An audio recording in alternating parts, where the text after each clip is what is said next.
encapsulate how great everything is, and you guys can re-watch. So I hope you all saw my email earlier today reminding you to come into today's meeting because we have a very, very special guest, as you can see on the screen with an awesome bike in her background. I'd love everyone to give a very warm Coldwell Banker welcome to Allison Swedenberg. She goes by Allie. Hi, Allie. Hi, Allie. Allie is an experienced agent who recently joined our Lincoln Park office, and she is excited to be a mentor and a leader with you all as well, and would love the opportunity to chat with each and every one of you guys. And today, she's coming to us to talk about multiple offer situations, particularly with your buyers, but also, Allie, if you feel comfortable sharing some insight for sellers too, when you have a seller, how do you advise on multiple offers? Because we've got a few people who are working on listings who might be in that boat based on how the market is going. So with that, I will let Allie take it away. I'm still going to be here. I see Joyworthy Johnson on the call as well, but I'm excited for you guys to hear one of your peers give you some good insights today. So Allie, take it away. Well, hi, everybody. As Rachel said, I am new to Coldwell Banker, but definitely have experience in this. And I wish that someone had kind of told me these little tidbits when I was first starting. So as we all know, with everything that's happening in the market, with low inventory and super low interest rates, most of your offers are going to be into a multiple offer situation. So these are just little tidbits in which can elevate your offer without your client spending a lot more money. So if they can't go higher or just don't want to, doing these small things could actually really help make your offer more attractive to the seller.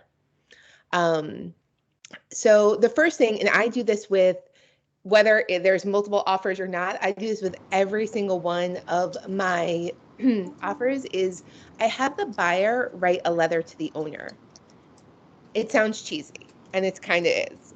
And I lean into the cheese for it because the emotions are high when people are buying and selling. And if it's a home, like this doesn't work for developers or flippers, but if it's a home where someone lived in for years, maybe raised their family in, they have an emotional attachment to it, and they want to pass that on to someone else that's also going to really love that home. And so taking a moment to have your buyers explain who they are, what they loved about the home, like why they're interested in it, takes them from being just a number on a sheet to an actual person. And you would be shocked how many times I have won multiple offers with less money based on just the letter because the owners loved the letter. So I do this with every single one of my offers. I know it sounds cheesy, lean into it, just have your clients write. It takes them 5-10 minutes, so it takes them no money. If there's something that you saw in the house in which they can maybe bond over, like one of my buyers, we saw like Puerto Rican flags and she was Puerto Rican. So she was talking about the traditional dishes she was looking forward to cooking in the kitchen. And that kind of like had them bond, and we won with a different offer that was $10,000 more. So some of these things, like buyers really, or sellers really buy into it if they think someone's going to love and take care of their home just as much. So it could be a sports team, it could be whatever memorabilia you might see around the house. So always be like, as you're looking around the house for the general house things, maybe look around to see what like your buyers and sellers can bond over. Does that make sense to everyone? Good. The second thing is not as fun, but I always think taxes are super important. So I know you guys are kind of like newer.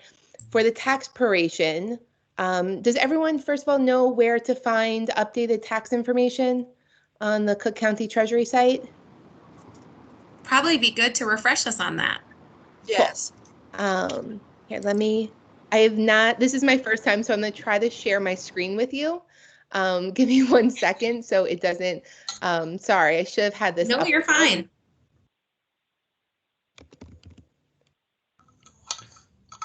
Because there's two main sites that I think are super important to have as you're going through this. The Treasury will give you the ability, here we go. Let me see.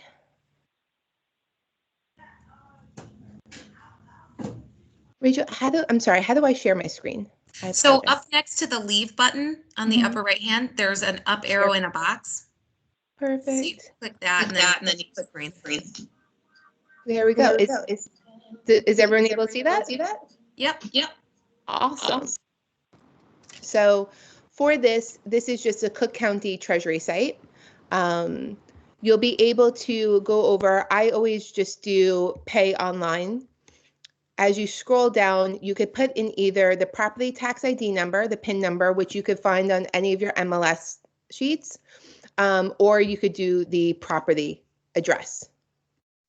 So I actually do have a PIN number on here that I am going to just type in really quick for one of the ones I was bringing up as an example.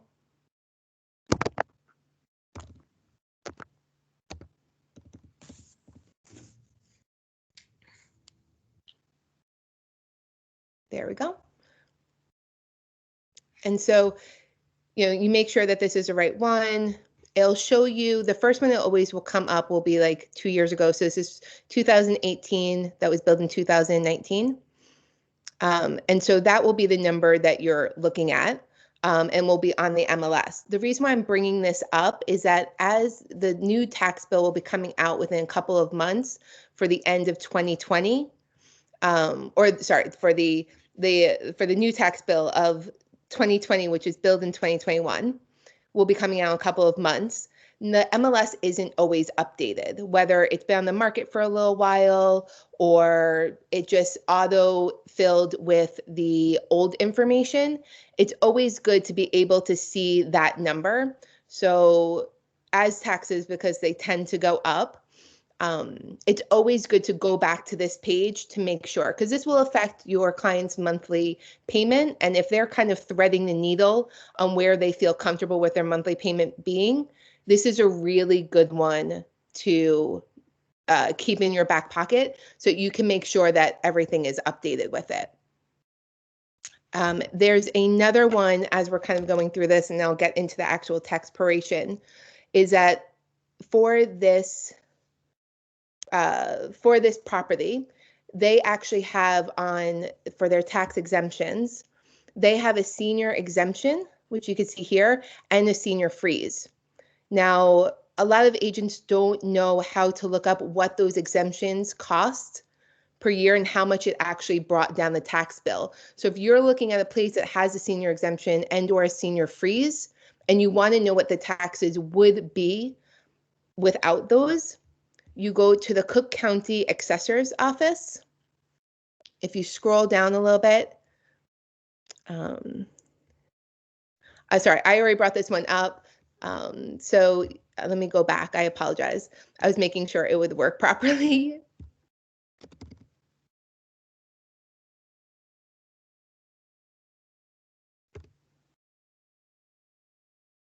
So this is the home page, just so you see what it comes up as.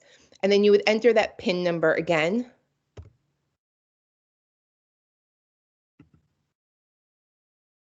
And it'll show you the property details.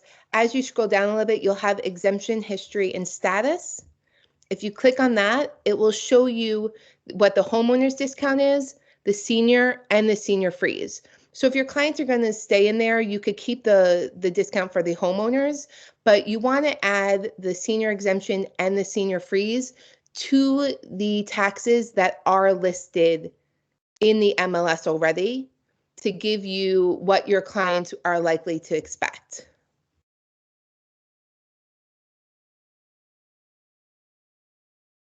Am I back? Yes. Okay. I know I kind of went through it quickly. Does anyone have any questions on those two sites? Are you adding that amount to the assessed value or the net tax amount? So on the MLS, it'll always give you the tax amount. So this one was, It was like $3,000 for the senior free, so you'd add that to the amount. Right. Oh, right.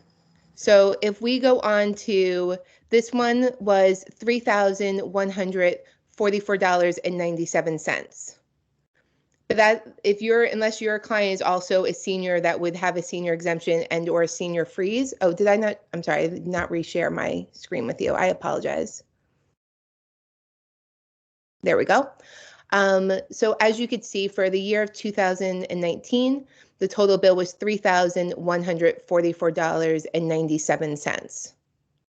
So that was what was on the MLS, and that's what you'll most likely see would be that number when these exemptions are there.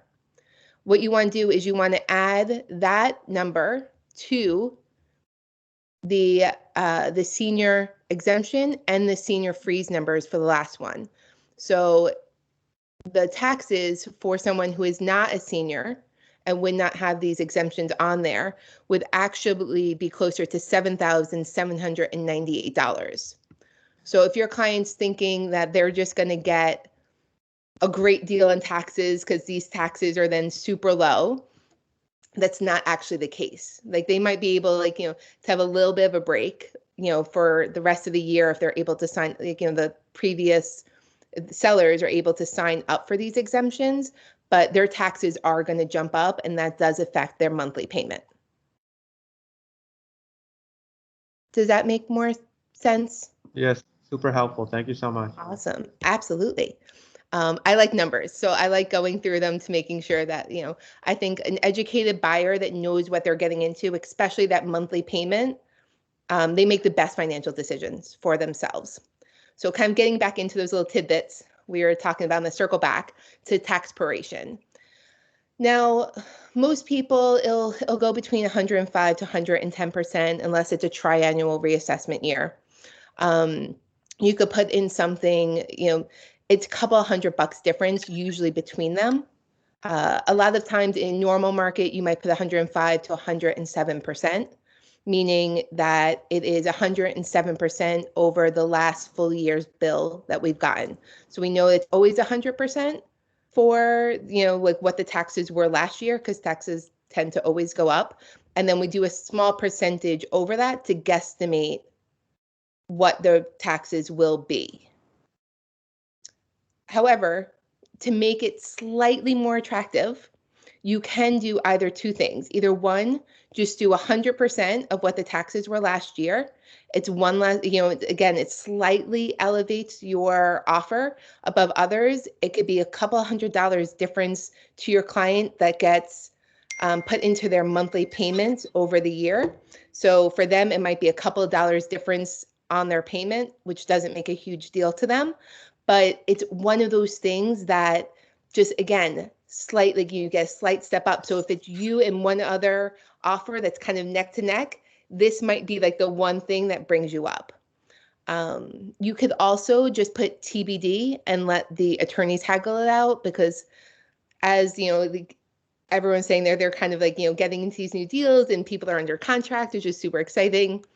The attorneys always wind up rehaggling the tax proration. It's one of the things they always go back through. So it's not one that's a huge risk to either put 100% or TBD and let the attorneys haggle it out. But definitely gives you a step up. The next little tidbit, number 3, is closing date. Now this one's not always possible. People have their own timelines, but a lot of sellers are also buying a new place and trying to thread that needle of getting your place under contract and being able to move out into your new place that you're also getting under contract could be super stressful. So if your client has flexibility in their closing date, this could be major. So for a closing date, instead of putting an actual date and you're just picking something that's 45 days out, or 45 plus a couple of days if there's, taking into consideration any holidays, you could put flexible or even flexible prior to. So one of my clients is currently renting. She has her lease as up in April, the end of April. So we were flexible up to that date. And therefore the seller gets a little bit more leeway. And if they need that extra time, they could take it, and could be just something that's oh, that would make it a lot easier, as opposed to having a date in there. And even if your client is flexible, it might just add that little something extra that takes a little bit of the pressure off the seller. But as we're looking at all these, yes, you can do all of these things, but the best thing to do is actually reach out to the listing agent. Ask them what their clients want. Like, as opposed, like, tailor your offer to what makes most sense. A lot of agents, like, they're not going to share any confidential information, or they'll sell for this price, but they could tell you, like, oh, they are buying and they might need a little bit more time before moving into their new place. So then you know the flexible closing date is something that they could work with. Or they've loved this home, they've been here for 30 years, they've taken really good care of it, and then you know, like, your letter is really going to be more important to them. So always reach out, like, find out what other information you can. And at the end of the day, you could also ask, like, are there other offers? How many? When are you presenting them? Like, the more information you could get from that agent, the better. The last little tidbit that I wanted to share is, as you go to send your offer, you know, everyone puts, like, please, you know, attached, please find offer disclosures, you know, your, you know, proof of funds, like the basic stuff. But what are you writing in that email to the agent? Because the agent's going to, you know, be able to look at these offers, read through them, and you have one last chance to make an impression on this agent about why you're the better deal to go through, or the better deal to go with. And that's introducing the team you're working with. So if you have a lender that you've been working with, they probably have a lot more experience. They might have been in this, you know, 10, 15 years. Your attorney, the same thing. Lean on them and lean on their experience and introduce it to the listing agent to show them that you guys have the experience to bring this to the closing table. So it could be like you could have, like, your general email about, like, please see attached, and then just say, I just want to take a second to introduce my team, who I work with, and go through, like, what their experience is and what they bring to the table, and how, like, you know, like, whether, and you could ask, like, your lender, your attorney, how do you like to introduce yourself? They'll send you their little elevator speech. So it's not something you even have to, like, write up out of the blue. And then just copy and paste it in there and, like, introduce who you work with, because that, there's so many players in, you know, buying and selling. You know, there's attorneys on both sides, there's agents, there's, you know, a lender, there's the appraiser. If you could at least say, like, we get these deals closed, that again might make all of the difference. Because as Rachel was asking, like, when you're looking at it from a listing side and you have all of these different offers, sometimes it's not about who offered the most money if you're not confident that it could close. Like, if you're not confident that that agent and that team could get it to the closing table, that email that you write could make a big difference in if your offer gets chosen over other ones. So I know when I get excited, I do start talking really quickly, and I apologize for that. I think it's a New Yorker in me. So I did go through a lot of that quickly. I would love to open it up to questions and a little bit of a discussion. We could go back over any of the things that I kind of maybe rushed a little bit.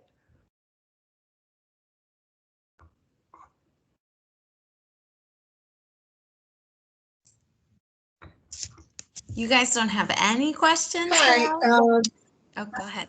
I do. Go for it. Hi, Allison. Hi. Hi. Thank you for sharing. I do have a question. Now, all these great tips that you offered up, they're really awesome. I just want to know, are these the kind of things, what has been the most effective for you during this time of buyers craze? You know, the buyers are having a hard time out here. What has been the most impactful for you? The couple of things have been the most impactful. One, pocket listings. I'm always searching the private network to see if I could get my clients in first. Trying to get them into the door first, and if they like it, getting, like, our offer in the door first. So sometimes that timing really does matter, especially if there's like multiple offers going in. If you could get in there first, that's huge. Out of the tidbits that I was sharing, honestly, as I said, the letter, as cheesy as it sounds, has helped me win so many multiple offer situations and took my clients 10 minutes to do. So there's no extra money that they're spending. It just makes them a person. And not only does it do that like for multiple offer situations, but even if you're the only offer and they accept it, it gives us like bond and almost goodwill. So if something does come up during the inspection, which it always does, they're more likely to give you something and maybe give a little bit more based on the fact that they feel like they know your clients a little bit better. Like they, they're not just like a number on a paper that's now asking for more. They're a person, they're a family, they're a whomever that is, moving in and wants to love that space just as much as these people have. So I honestly have all of my clients, all of my buyers write a letter to the seller, no matter what the situation is. Okay, great. Thank you. Appreciate that.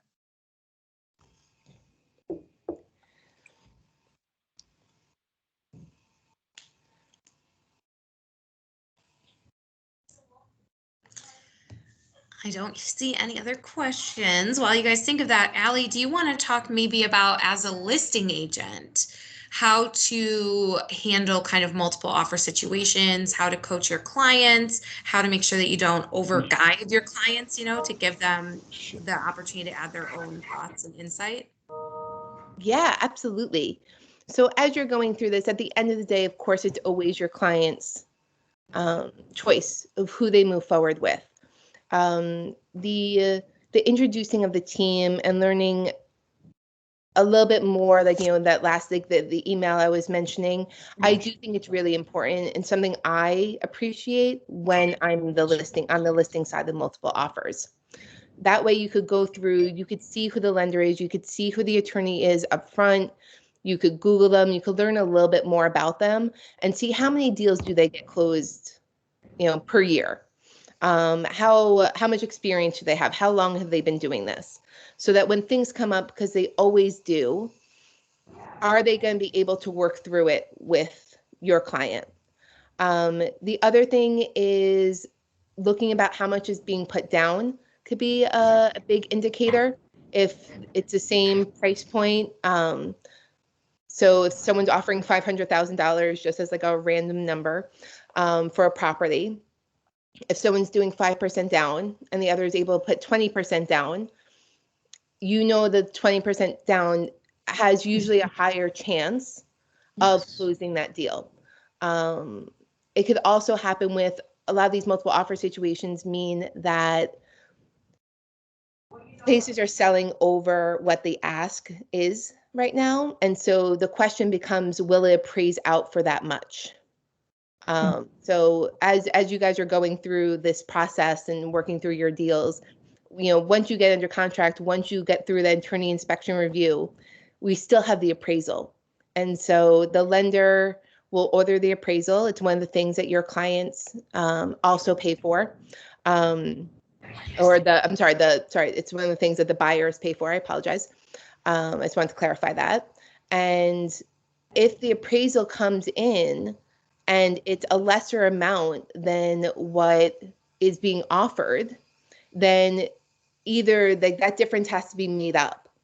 And so it's either the seller coming down a little bit, the buyer coming up a little bit, meaning in the middle, or if it is a seller that has the 20% down, they could potentially put the same money down, but have it be a little bit less as their down payment to make up the difference in between where the offer is and where the appraisal came in.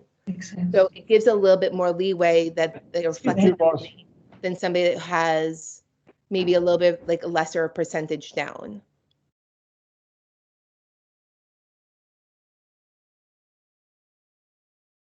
Awesome. That's a good point. Curtis actually put a good question in the chat, as is Hi, writers. When you think about writing an offer for your buyer in a competitive market where there's other offers, what about the as is clause? You know, I always have my clients do the inspection. So I never personally recommend doing it without inspection. Now, that doesn't mean that you're not taking it as is.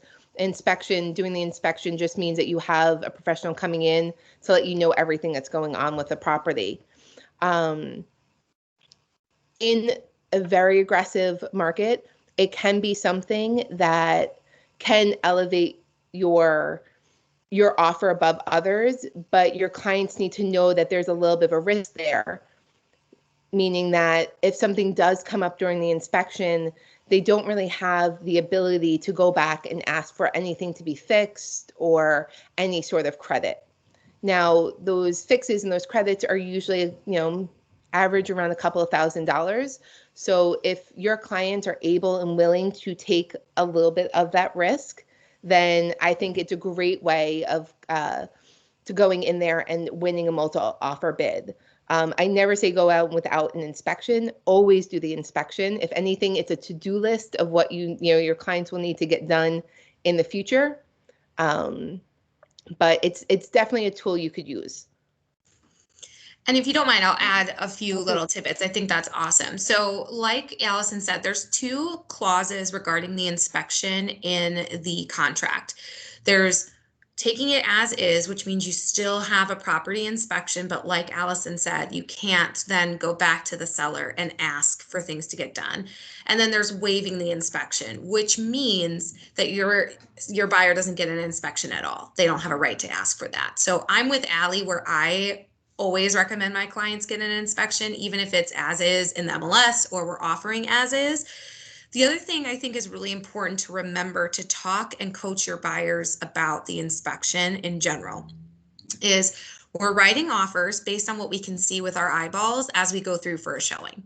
So if you can see that the paint is like chipping and needs to be redone, or the carpet is gross and you're going to want to replace that, you either take that into account with your offer or you don't go and ask that in an inspection.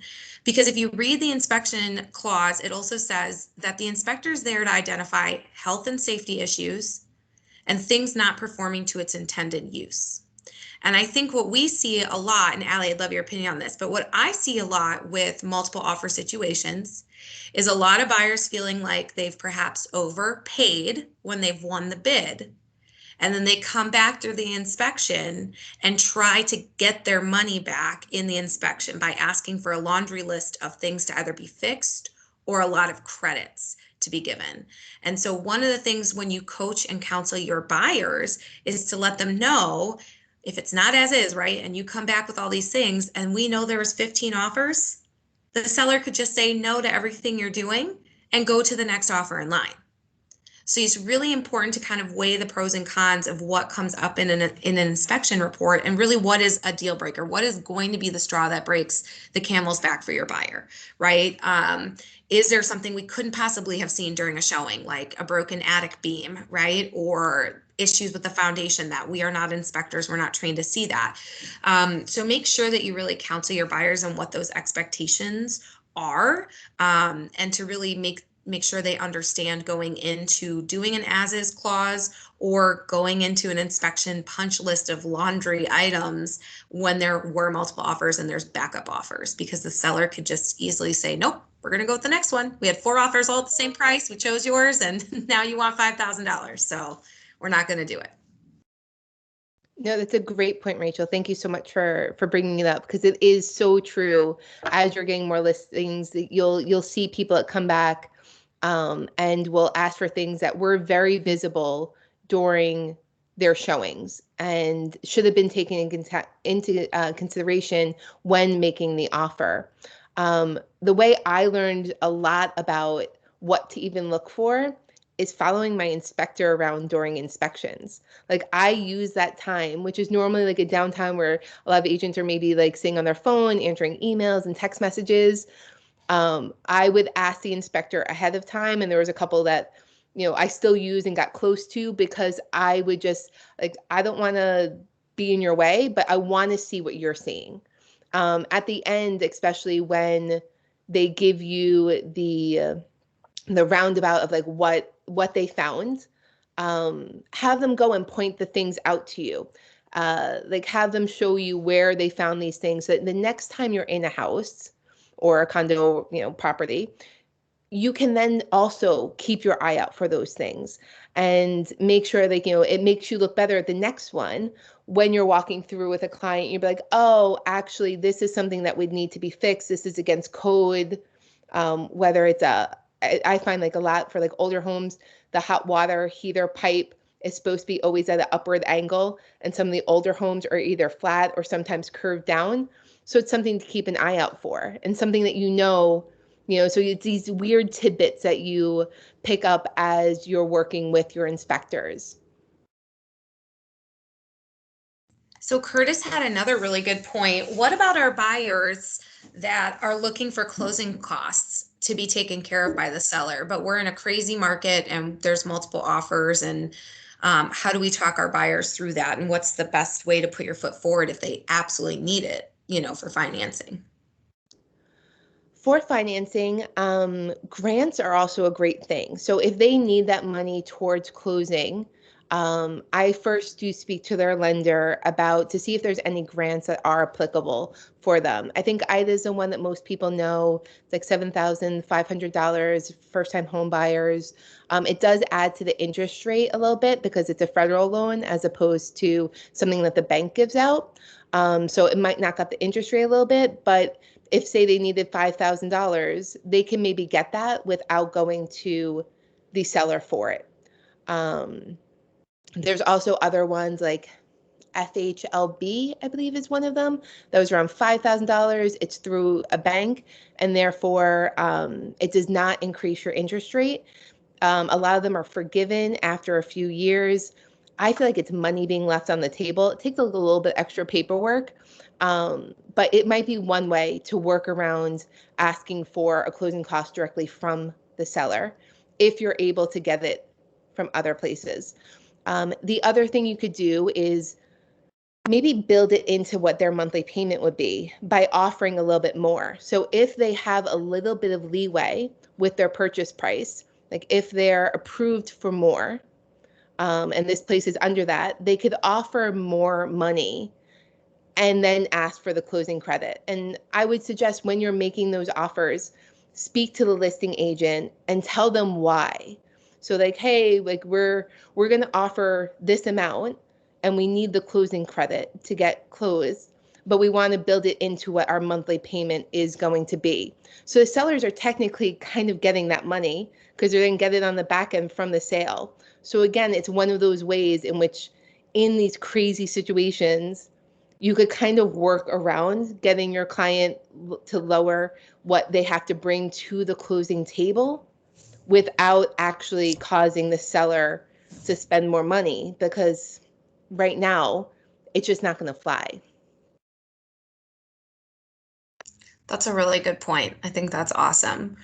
One of the things I was curious about, and I'd love to hear your opinion, and if any of you guys want to unmute and also share your experience, is especially as someone that's listed property and also had buyers who have maybe VA financing or FHA financing, a lot of times you get pushback in multiple offers as if your loan product is not as satisfactory as a conventional, which we all know is not actually the case. So do you have any tips on how to communicate to a listing agent, that discriminating against how the loan is being delivered is not okay, and that your client is still a very good candidate with that loan product to purchase the home?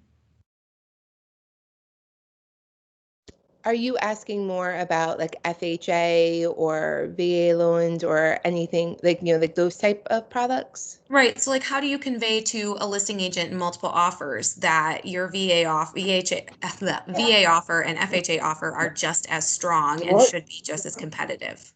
Oh yeah. Where'd she go? She was Curtis, I'm working going to mute you. Sorry. Oh, sorry. I thought they were jumping in. I was like, go for it. So oh no, go for it. I love it. No, I was just gonna say it has been hard out here for VHA FHA and VA loans. It really has, versus the conventional, because of the time frame it takes to close these type of loans, and also to get down payment assistance take a little more than the average time too. And sellers are noting that as well, as far as the closing time.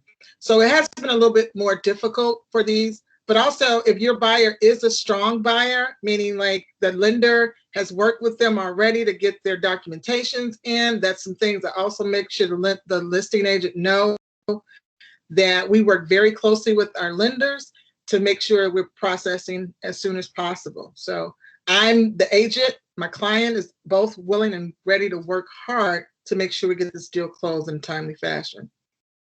So I don't know how much it really helps half the time when you're up against these conventional loans, but the lender sometimes can make a difference.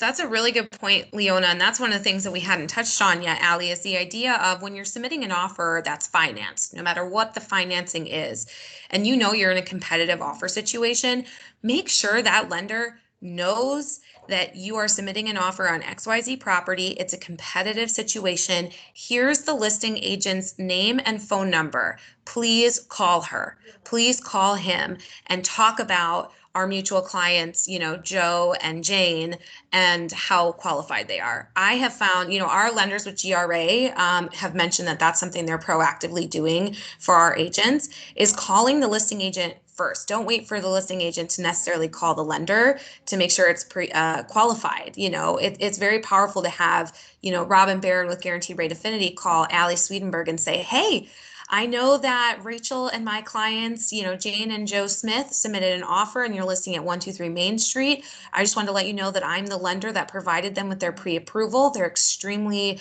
well-approved buyers who I know would love this home. And I just wanted to proactively reach out to let you know how seamless of a transaction this could be for all parties. That goes a really long way because it shows the listing agent that you have a proactive lender, which when we're under contract, that is like so important because they're the ones that are really driving the bus on that closing. Yes, that's true.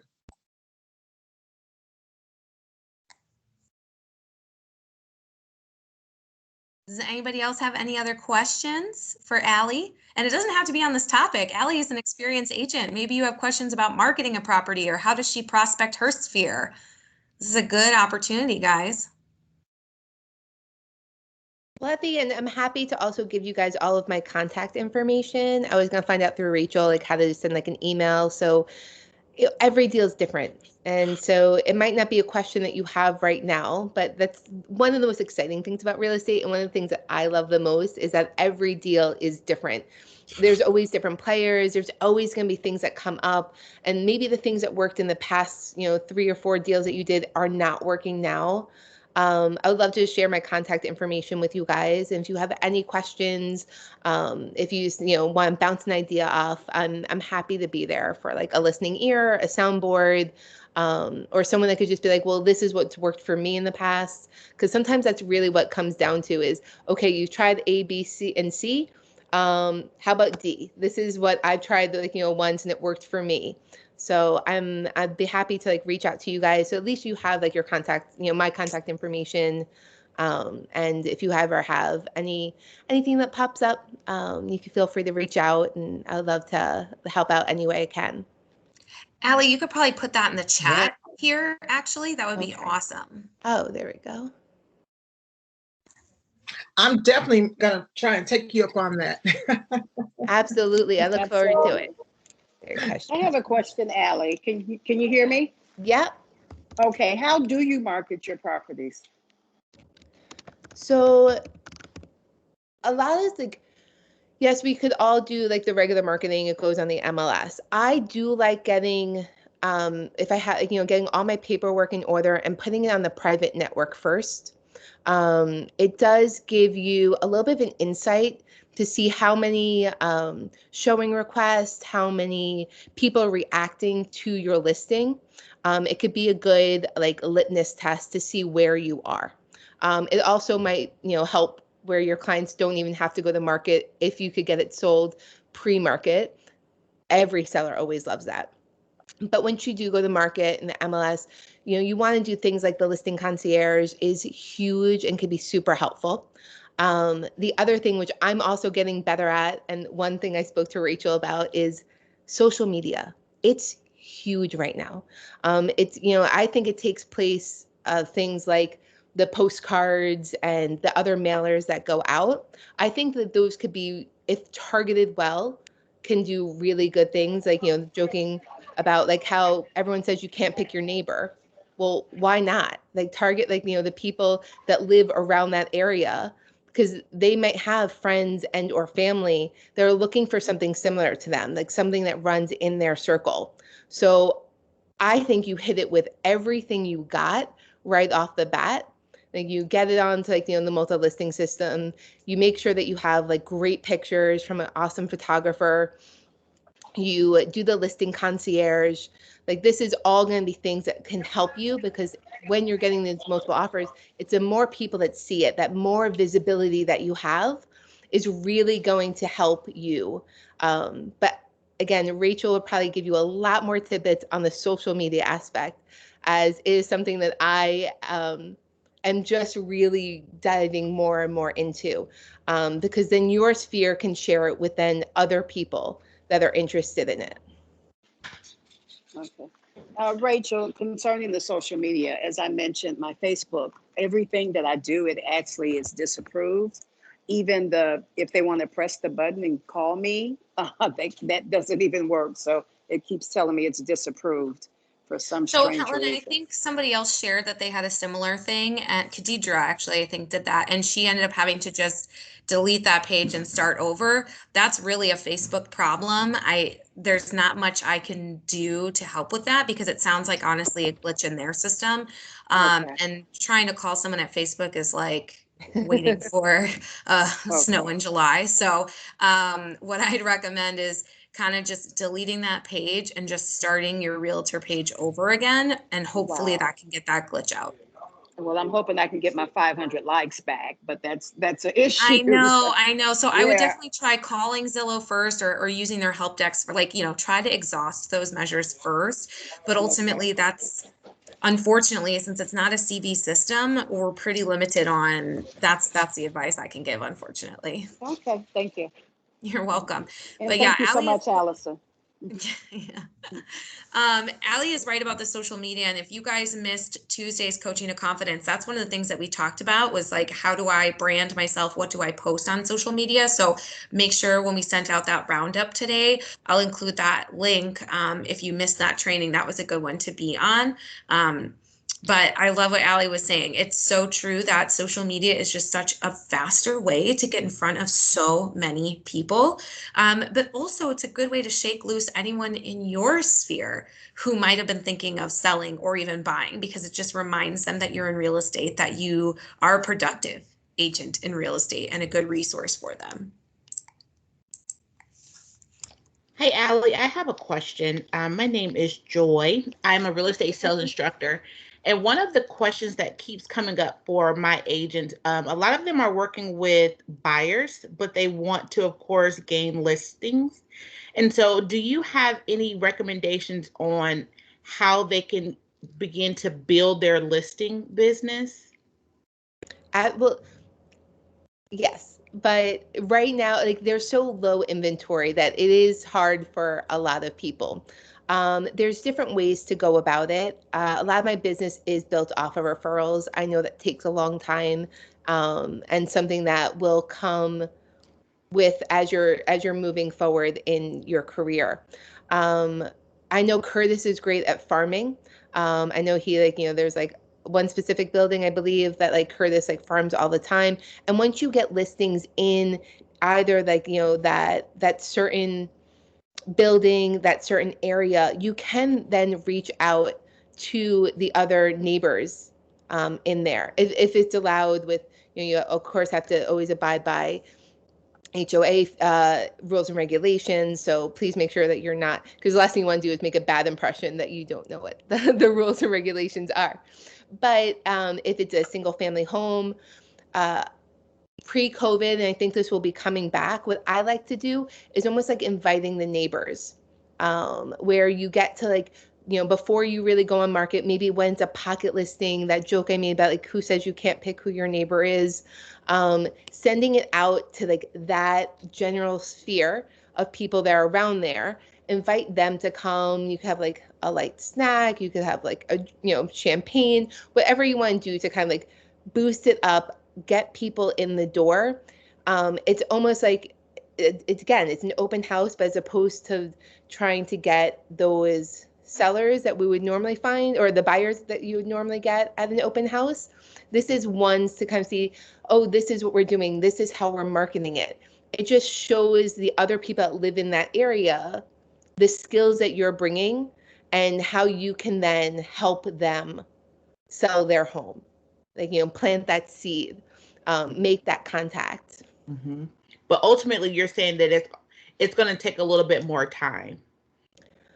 I find that listings do take a little bit more time. At least like when I first started, I was working with a lot more buyers. Mm-hmm. And right now in this market, I am still working with a lot more buyers based on the fact that there are more buyers than sellers right now. Yeah. So unfortunately, it is something that takes a little bit of time, but you can keep reaching out, get to know your neighbors. Like, like your sphere is, maybe like what you find is like a little bit smaller right now, but I find that like my dog was the easiest way for me to get to know my neighbors. Like we're semi-obsessed with each other. And so I feel like she's probably more popular than I am in the neighborhood. But that's how I got to know people, was other than dog owners in the neighborhood. Join your local chamber of commerce. Again, get involved then in your neighborhood and where you live. Because one, it gives you better knowledge of your neighborhood. So when you are working with a buyer, you could say how much you know it, but then it gets to know the people that are living there. And you're doing these things, it has to be genuine. It has to be something that you actually are interested in, and you're not just going there to win business, but getting involved in local charities, business, like, the Chamber of Commerce, things like that will open your door to people that are closest to you. You could do things like, oh yeah, Curtis just had a great thing, exactly, HOA meetings. If you currently live in a building or a condo building, you could go to your HOA meetings. I usually bring to my meetings a little bit of market research to give to then the other owners to let them see what's happening in the market. It just gives them knowledge, but then from there, they get reminded that you're a real estate agent, and then get to see kind of what their property is valued at. Some of these places, if it is an investor, they might not realize what properties are going for right now. And once it gets put in front of them, they're like, oh wait, that's how much I could get? And they maybe don't, like, they may be sick of being a landlord, or the owner that's like has been there for a long time that wants, another change. This could be that, like that, the stimulus to kind of get them over the edge of, yeah, but then I have to go look for a place. Yeah. Thank you so much, Allie. Absolutely. Hey, I did want to say, Joy, how are you? I remember in our AMP class, you had us to do assignments such as this last year when I was in your AMP class. And I actually got a listing from that assignment that we did last year. It came this year, but it was from last year. And that was pretty much just, your neighborhood, and it was just a walk in the neighborhood. So, yeah. Perfect. I love to hear that. I didn't tell you that yet because it just came. The CB swag store is a good resource too, you guys. I see that Joy is like decked out in her zip up fleece, but as you're walking through those neighborhoods, having a ball cap on, right? Having a t-shirt on, having one of the jackets, that is a conversation starter. I was actually just talking with one of our managers in the McMullen office, and he had his button up today, had like the CB logo. And I was like, look at you being branded. He's like, it's a conversation starter. Everyone asks me about it when I'm in the grocery store, when I'm in the bank, other realtors ask me about it. So it really goes a long way. And if you guys do have a dog, like Allie does, I know a few of you do, they actually have these really cute dog kerchiefs for CB as well. So when your dog is at the dog park, when your dog is walking around, they can really rep the company too. I've actually got swag for my boyfriend. So every time he goes out anywhere, people ask him what that is for. So your significant others, your roommates, your family members, just make sure they're wearing CB all the time and have a pocket full of your cards. Yes, I like that. I like that. Rachel, can I ask one more question? Yes, of course. Okay. So Allie, another thing that comes up a lot in my class is if we have agents that just may have moved to whether it's Chicago, Wisconsin, Indiana, or Michigan, and I'm asking them to make calls and they're like, but I don't know anyone here, or I don't know who to call. What would be your advice to give them on how to expand their sphere of influence? Because sometimes agents feel stuck and they get discouraged because they don't have contacts to call necessarily. So what would be your advice for that? Absolutely. It's actually pretty relevant because I am from New York. So I moved here 5 years ago as I got my license. So I came to Chicago knowing 2 people. I knew my sister and like brother-in-law. I count them as one. And then I had one other friend that I used to work with years ago, but we weren't that close. And that was my sphere in Chicago. So I did a couple of things. One, I reached out to my New York sphere and was like, literally everyone in, like, who do you know in Chicago? And I set myself up on like what I called friend dates. And, I would, get, at least I had like someone, like we had a mutual friend in contact, and I would, text that person like, oh, like have them like have like a text introduction. So see who like who else in your sphere knows other people in Chicago. I was amazed by how many people, my friends, knew other people that lived in Chicago. So that was a great way. I also touched on this a little bit. I started joining things. It's hard to make friends as an adult, like in general, like you're not in school together, you're not seeing each other like every day. But if you have that thing in common, whether it's joining a sports team, I volunteer at Paws a lot because, as I've mentioned a couple of times, I'm semi-obsessed with dogs. So for me, it was one to give back, and it's something I love to do. But then from that, I got to then meet other people that had a similar interest. So our bond then was built organically. I also joined other groups like the Junior League, which is a women's group that does a lot of charity work. And so through that, I've met some amazing friends, because then you meet like-minded people, and then the conversation of real estate comes up organically. Because I've always kind of hated that, like, the elevator, like, hi, I'm a real estate agent and blah, blah, blah. Like, but if you ask them like, hey, what do you do for a living? And they tell you like, oh, what about you? You tell them about real estate. People love talking about real estate. They like, whether a renter looking to buy and they kind of want to have a question on the process, or, someone who is like questioning about like what's happening in the market right now. I've gotten so many referrals through just doing things that I like to do organically. Because then that builds the bond. If like you're not doing it for the right reasons, I feel like you could always tell. So those were the things that I did to build out my sphere. I talked to as many people as possible. And then those people I kept in contact with, and I would, when we were able to go out pre-COVID, we'll get back there where like you could go to parties and meet up with people. I would, tell like the one friend that I had met, like, hey, like, why don't we go grab drinks? Why don't you invite a couple of other people? I would slowly build my sphere that way, through like, all these different avenues. So like you feel like, one, you're getting out there, you're doing fun things that you love, and then you can meet people that are like-minded like you. Nice. Thank you so much. And actually, I'll add to that real quick, because I thought that was awesome, Allie. But you guys are all also part of the largest brand in the nation for real estate. So even if your contacts are from other places, the call to them, you should still call them. They should still be in your CRM. the ask to them is, I can still be your real estate resource. Whenever you're ready for anything real estate related, call me first, because I can find the Allie in Texas. I can find the Rachel in California for you.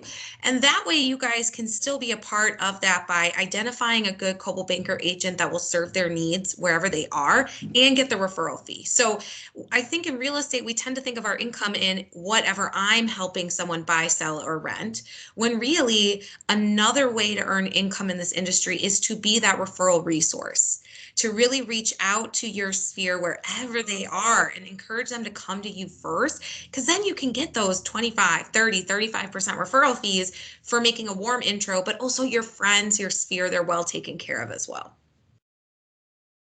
It's a great point.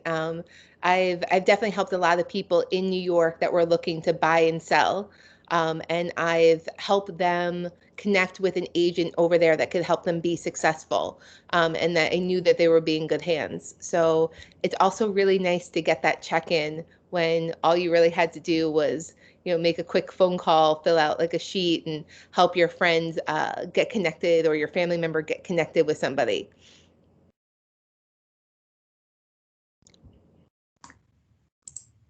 Awesome. So you guys, I think we're right on the hour almost. So I don't see any other chat questions, but Allie did put her information in the chat. So I encourage you guys all to save her in your phone as, CB agent who loves to help everyone.